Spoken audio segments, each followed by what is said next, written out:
नमस्कार, आपका बहुत बहुत स्वागत है हमारे चैनल द फार्मा कोर्स 2.0 पे। तो हम पढ़ रहे थे कम्युनिटी फार्मेसी एंड मैनेजमेंट का चैप्टर नंबर 8 जो कि है OTC medication, over the counter medication. इस चैप्टर का कुछ टॉपिक हमने लास्ट लेक्चर में कवर कर लिया है। अगर आपने वो लेक्चर नहीं देखा होगा तो आप हमारे चैनल पर जाकर देख सकते हैं। तो आज के लेक्चर में हम पढ़ने वाले हैं responding to symptoms, minor alignments and advice for self care in different condition. इस चैप्टर में हमें बहुत सारे माइनर अलाइनमेंट्स के बारे में दिया गया है। बहुत सारे माइनर अलाइनमेंट्स के नाम यहाँ पर हमें दिए गए हैं।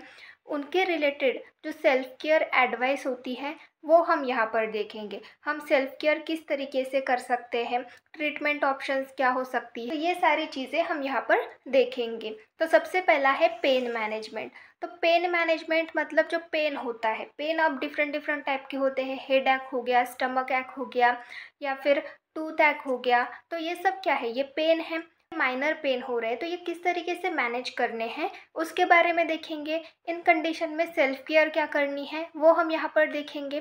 तो सबसे पहला है एडवाइस फॉर सेल्फ केयर। तो सेल्फ केयर में हम क्या क्या कर सकते हैं, identify and discuss the cause of pen.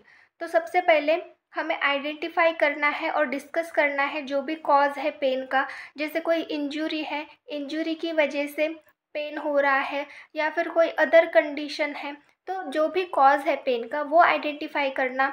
Gentle heat use for stiffness. अगर स्टिफनेस है, जहाँ पर पेन हो रहा है वहाँ पर स्टिफनेस भी है तो वहाँ पर हीट, जेंटल हीट देनी है उस जगह पर।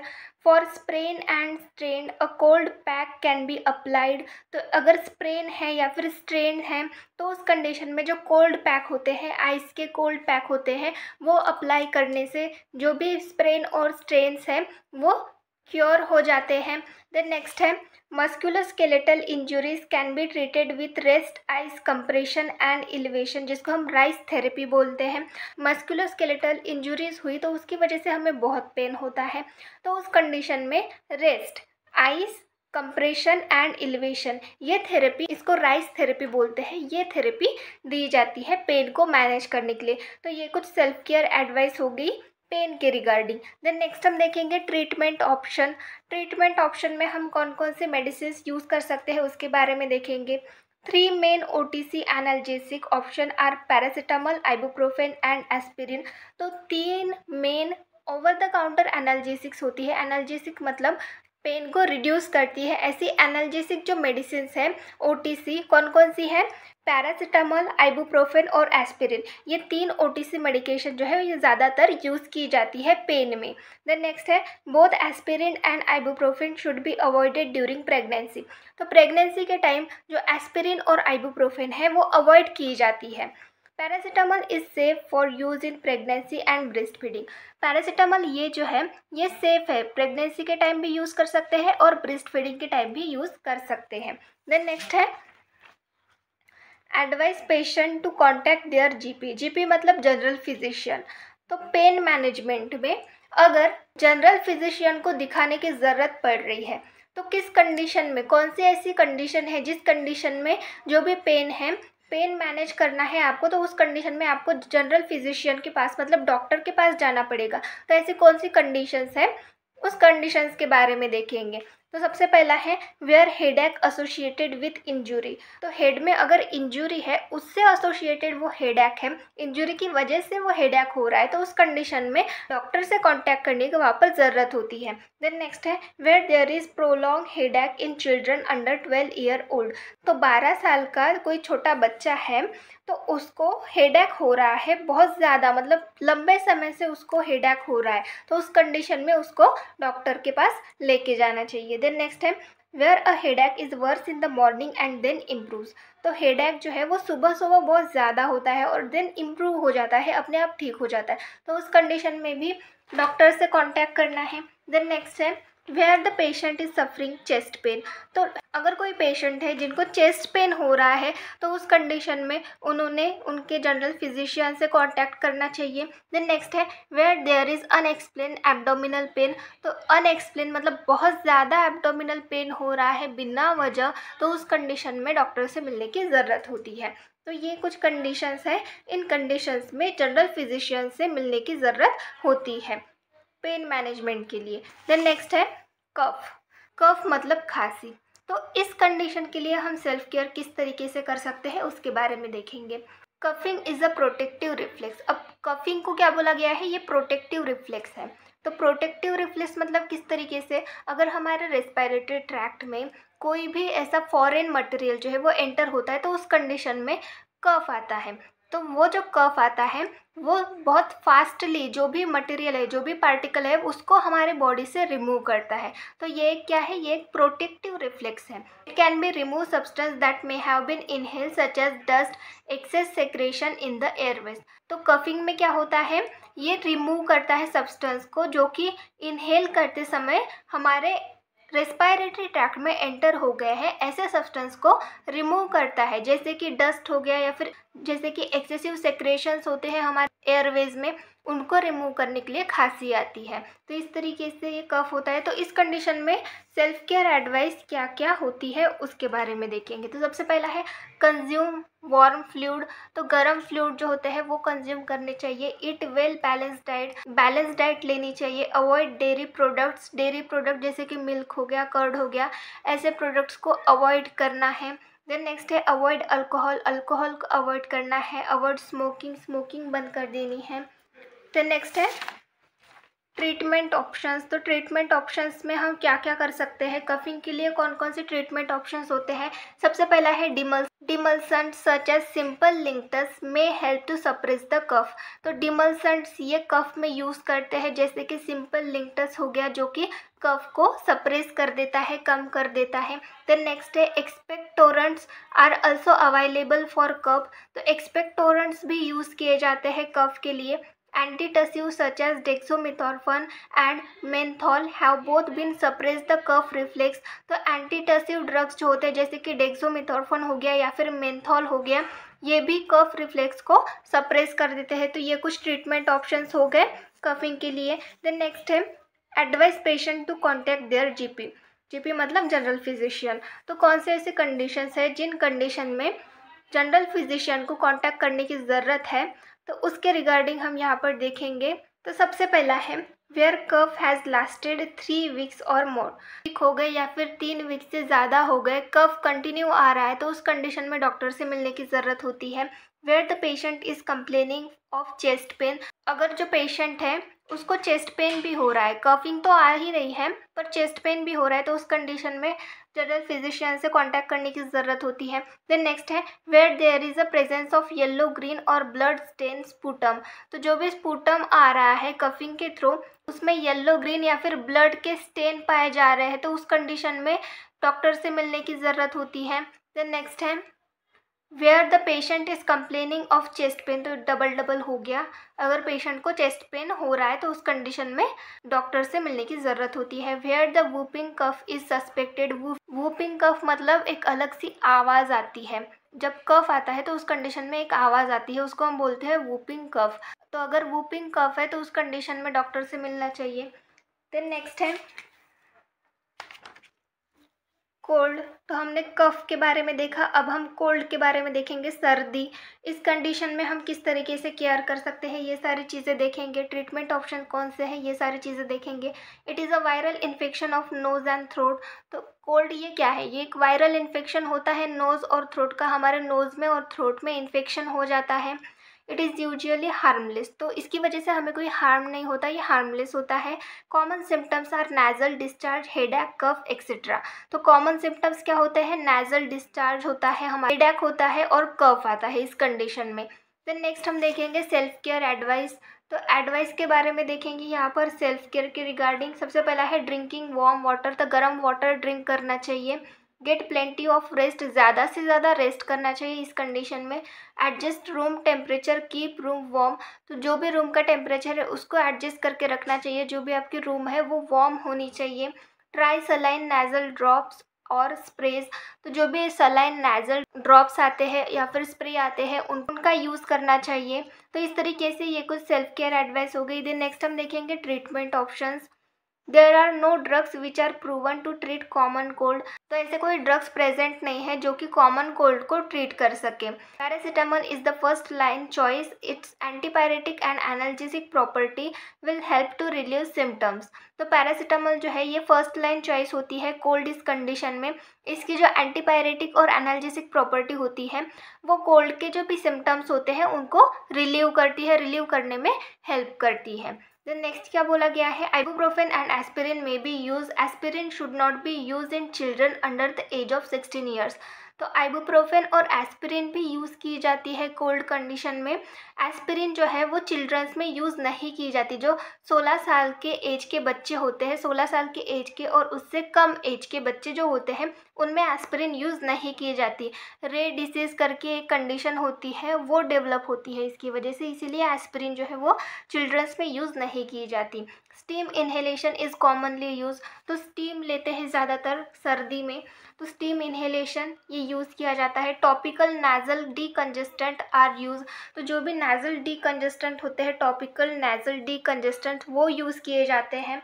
देन नेक्स्ट हम देखेंगे advice patient to contact their GP. तो जनरल फिजिशियन से कॉन्टैक्ट करने की ज़रूरत कब होती है पेशेंट को। तो सबसे पहला है where there is persistent cold condition in patient. तो अगर पेशेंट को बहुत ज़्यादा ठंड लग रही है, कंटिन्यू बहुत ज़्यादा ठंड लग रही है उनको, तो उस कंडीशन में डॉक्टर के पास जाना चाहिए। Where the cough has lasted 1 week और मोर। तो सर्दी तो है ही है, साथ में खांसी भी है जो कि 1 वीक हो गया या फिर 1 वीक से ज़्यादा है, सर्दी भी है और खांसी भी है, तो उस कंडीशन में जनरल फिजिशियन से कॉन्टैक्ट करना चाहिए। देन नेक्स्ट है डायरिया। डायरिया के बारे में देखेंगे, डायरिया के सेल्फ केयर एडवाइस के बारे में देखेंगे। Diarrhoea is usually a symptom of an infection in the intestinal tract which can be caused by variety of bacteria, viral and parasitic organism. तो डायरिया ये सिम्टम्स होते हैं किसके, इन्फेक्शन के इन इंटेस्टाइनल ट्रैक्ट। तो हमारे इंटेस्टाइन में अगर इन्फेक्शन हुआ है तो उस कंडीशन में हमें डायरिया होता है। तो ये किसकी वजह से हो सकता है, variety of bacteria, viral and parasitic organism. तो बैक्टीरिया की वजह से भी हो सकता है, वायरसेस की वजह से भी हो सकता है, या फिर किसी पैरासाइटिक ऑर्गेनिज्म की वजह से भी हमें डायरिया हो सकता है। Infection is spread through contaminated food और ड्रिंकिंग वाटर। तो ये जो इन्फेक्शन होता है ये किसके थ्रू स्प्रेड होता है, कंटेमिनेटेड फूड। अगर फूड कंटेमिनेटेड है तो उस कंडीशन में हमें ये कंडीशन ऑकर हो सकती है, या फिर ड्रिंकिंग वाटर से भी हो सकती है। देन नेक्स्ट हम देखेंगे advice for self care. Self care क्या लेनी है इस कंडीशन में। Diarrhoea normally stop with in 48 to 72 hours without treatment. तो विदाउट ट्रीटमेंट जो है ये डायरिया जल्दी ही ठीक हो जाता है, 48 to 72 आवर्स में नॉर्मली जो है वो ठीक हो जाता है। डोंट कंज्यूम अल्कोहल और caffeine as it can irritate the digestive tract and worsen diarrhoea. तो अगर डायरिया हुआ है तो उस कंडीशन में अल्कोहल और कैफीन जैसी चीज़ें नहीं लेनी चाहिए, क्योंकि ये जो चीज़ें हैं ये डाइजेस्टिव ट्रैक्ट को इरिटेट कर सकती है और जिसकी वजह से जो भी डायरिया ये कंडीशन है वो और ज़्यादा ख़राब हो सकती है और ज़्यादा वर्स हो सकती है। Eat as normally as possible. तो जितना नॉर्मल खाना खा सकते हैं उतना नॉर्मल जो है खाना खाना चाहिए। तो ये कुछ सेल्फ केयर एडवाइस हो गए। देन नेक्स्ट है ट्रीटमेंट ऑप्शंस। तो डायरिया इस कंडीशन के लिए ट्रीटमेंट ऑप्शंस क्या क्या है उसके बारे में देखेंगे। First line treatment of acute diarrhoea is rehydration therapy.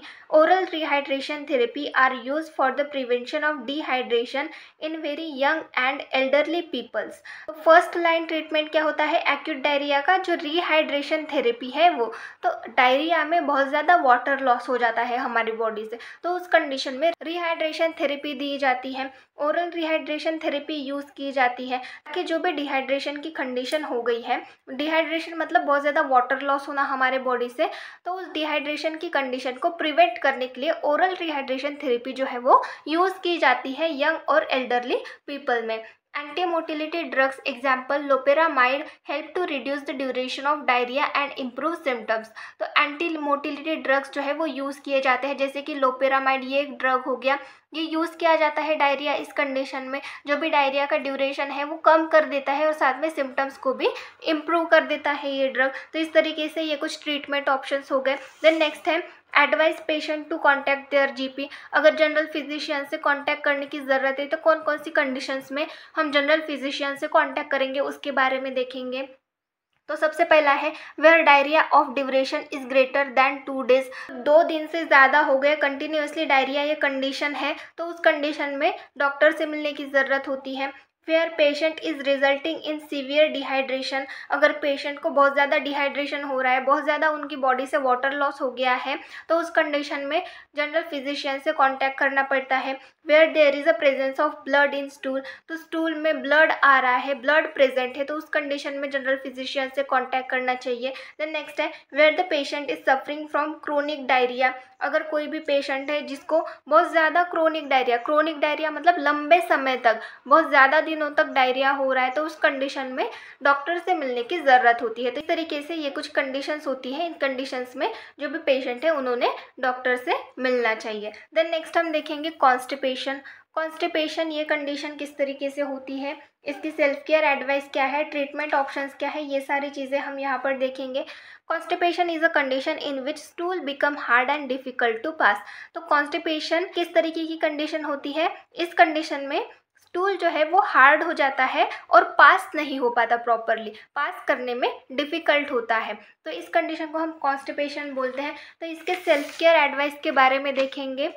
सबसे पहला है eat fruits vegetables whole grains and other high fibre food to diet, यहाँ पर इन डाइट चाहिए, इन डाइट, तो जो भी डाइट है उसमें फ्रूट्स खाने चाहिए, वेजिटेबल्स खाने चाहिए, होल ग्रेन्स या फिर अदर जो हाई फाइबर फूड होता है उसको लेना चाहिए। ड्रिंक मोर फ्लूइड्स, ज़्यादा से ज़्यादा पानी लेना चाहिए। Isabgol should not be taken immediately before going to bed, तो बेड पे जाने से पहले आपको इसबगोला जो है वो इस कंडीशन में यूज़ किया जाता है, तो ये जो इसबगोला है ये इमीडिएटली नहीं लेना है, जब आप सोने जा रहे हो तो उसके इमीडिएटली जो है वो नहीं लेना चाहिए। देन नेक्स्ट हम देखेंगे ट्रीटमेंट ऑप्शंस। सबसे पहला है स्टूल सॉफ्टनर और लैक्सेटिव, जिसका एग्जांपल है milk of magnesia. Then next है mineral oil enemas and stimulant laxative, जिसका एग्जांपल है बिस्कोडाइल और सेन्ना। तो ये जो है ये यहाँ पर हम कैटेगरीज देख रहे हैं और साथ में उनके ड्रग्स भी देख रहे हैं। ये ड्रग की कैटेगरी हो गई स्टूल सॉफ्टनर, जो कि स्टूल को सॉफ्ट कर देता है, जिसकी वजह से वो इजीली पास होता है और कॉन्स्टिपेशन ये कंडीशन प्रिवेंट करता है। तो ये सारे ड्रग्स यहाँ पर हमें दिए गए हैं उनकी कैटेगरी के साथ। तो सेकंड क्या है mineral oil enemas and stimulant laxative, जिसका एग्जांपल है bisacodyl and senna. Then next है बल्क फॉर्मिंग लैक्सेटिव, जिसका एग्जांपल है isabgol and sterculia. Then next है ऑस्मोटिक लैक्सेटिव, जिसका एग्जांपल है लैक्टुलोज। फिफ्थ है स्टिमुलेंट लैक्सेटिव, जिसका एग्जांपल है सेन्ना। देन नेक्स्ट है स्टूल सॉफ्टनर, जिसका एग्जांपल है टोकिसेट सोडियम, तो ये हमने ऊपर भी देखा स्टूल सॉफ्टनर। देन नेक्स्ट है ग्लिसरॉल सपोजिटरीज, तो सपोजिटरीज भी यूज़ की जाती है इस कंडीशन में। तो इस तरीके से ये कुछ ट्रीटमेंट ऑप्शंस होते हैं कॉन्स्टिपेशन इस कंडीशन के। देन नेक्स्ट हम देखेंगे advice patient to contact their GP, तो जनरल फिजिशियन से कब कॉन्टैक्ट करना पड़ता है, किस कंडीशन में कॉन्टैक्ट करना पड़ता है, where there is presence of abdominal pain vomiting, अगर कॉन्स्टिपेशन है और साथ में एब्डोमिनल पेन भी हो रहा है और साथ में वोमिटिंग भी हो रही, तो उस कंडीशन में डॉक्टर से मिलने की ज़रूरत होती है। If there is blood in stool, अगर स्टूल में ब्लड प्रेजेंट है तो उस कंडीशन में डॉक्टर से कांटेक्ट करने की ज़रूरत होती है। If no relief of symptoms occur within 7 days, तो 7 दिन के अंदर अगर सिम्टम्स कम नहीं हो रहे तो उस कंडीशन में डॉक्टर से मिलने की ज़रूरत होती है। If there is unintentional weight loss, अगर कॉन्स्टिपेशन हो रहा है और साथ में वेट लॉस भी हो रहा है, उस कंडीशन में भी जनरल फिजिशियन से कांटेक्ट करने की ज़रूरत होती है। तो इस तरीके से यहाँ पर हमने कुछ माइनर अलाइनमेंट्स के बारे में देखा, उनके सेल्फ केयर एडवाइस देखे, ट्रीटमेंट ऑप्शंस देखे और साथ में कौन से कंडीशंस में उन्होंने जनरल फिजिशियन से कांटेक्ट करना चाहिए उसके बारे में देखा। तो आज के लेक्चर में बस इतना ही, बाकी का टॉपिक हम नेक्स्ट लेक्चर में देखेंगे। Thank you.